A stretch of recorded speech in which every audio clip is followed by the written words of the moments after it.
తిమ్మరాజపల్లి అనే ఒక టాపిక్ వద్దాం. అవును సార్. కానీ హీరోయిన్ కూడా చాలా భలే, నాకు ఎందుకనో చాలా అథెంటిక్ ఫేస్. అమ్మాయి కూడా థియేటర్ చేసింది. అవును సార్. చాలా చాలా మంది కూడా భలే ఫాస్ట్గా బాగున్నారు, నాకు భలే అనిపించారు అందరు కూడా. అందరూ ది బెస్ట్ పర్ఫార్మెన్స్ సార్. మా సినిమా బాగా రావడానికి main one of the pillars అన్న ఎలాగో అంటారు, అన్న, ముని, మా కెమెరామ్యాన్ బిగ్గెస్ట్ అసెట్ సార్ సినిమాకి అక్షయ్. అవును. ముని ఏంటంటే సౌండ్ డిజైన్ దగ్గర నుంచి ఎవ్రీ క్రాఫ్ట్, నాకు ఇలా కావాలి, నాకు ఈ సౌండ్ ఇక్కడ రావాలి, నాకు ఫ్రేమ్ ఇలా కావాలి. మా దాంట్లో సింగిల్ షాట్లు ఎక్కువ ఉంటాయి సార్. మ్యాక్సిమం ప్రతి ఆర్టిస్ట్కి ఒక సింగిల్ షాట్ పడుతుంది అంతమందిలో అందరికీ. సో వర్క్షాప్ చేశాను సార్, వర్క్షాప్ చేయించాడు ముని. ఎన్ని రోజులు వర్క్షాప్ చేశారు? ఒక 3 months 4 months చేశాను. బాబా, అప్పుడు దానికి చాలా ఖర్చు ఉంటుంది కదా. దానికి కూడా పాటలు రాసిన అతను కానీ మ్యూజిక్ డైరెక్టర్ అయితే కనుక నాకు అరే ఎక్కడున్నాడబ్బా ఇతను ఇప్పటిదాకా అనిపించింది. నేను అదే అనుకున్నాను సార్.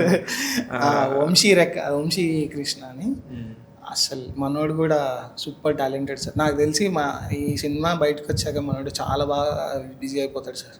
ఇంకా సనారా అంటే అసలు ఎలా వస్తాయో సార్, అది సరస్వతి పుత్రుడు అంటాడు కదా, అలానే సార్. ఇప్పుడు మేము ఇది సౌండ్ మిక్సింగ్లో కూర్చున్నాం సార్. పాట చిన్న చేంజెస్ ఏదో చెప్పాడు ముని, అక్కడ కూర్చొని రాసేస్తున్నాడు సార్. అంతే, ఇలా పక్కన కూర్చొని అంటే నేను కొంచెం వీక్ సార్ చదువు, ఎలా రాస్తున్నాను అసలు ఇలా అంటే, అన్నా ఏమో అన్నా ఉండన్నా అని చెప్పి రాస్తున్నాడు. సనారి కూడా బెస్ట్ లిరిక్స్ ఇస్తారు. అలాగే మీ ఆర్ట్ డైరెక్టర్ ఒకడు, ఆయన గురించి ఇంకా ఈరోజు అంతా మాట్లాడచ్చు నేను. సుధీర్ ఎంత టాలెంటెడ్ అంటే, ఎంత క్వైట్గా ఉండి, ఎంత కామ్గా ఉండి, అద్భుతమైన టాలెంట్తో ముందుకు వస్తాడు.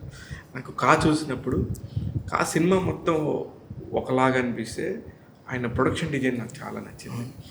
ఎలా ఉంది సుధీర్తో మీ అనుబంధం? సుధీర్ నాకు సుధీర్ కూడా అంతే సార్. సుధీర్ మేమంతా ఫస్ట్ షెడ్యూల్ అయిపోయిన తర్వాత సుధీర్ సెకండ్ షెడ్యూల్ జాయిన్ అయ్యాడు ఎస్ఆర్కి. ఓకే. సో రావడం అసలు మనవాడు అసలు ఇలా ఉన్నాడు ఏంటి మాట్లాడితే ఒక చిన్న దేనికో కనెక్ట్ అయ్యాను సార్. మేమ్కి నేను ఏదో పాడుతా ఉంటే వాడు అదే పాడుతున్నాడు. రే అని చూస్తే నీకు తెలుసా అలా కనెక్ట్ అయ్యాను. సో ఇంకా రోజు అలా మాట్లాడుతూ మంచి ఫ్రెండ్ అయిపోయాడు సార్.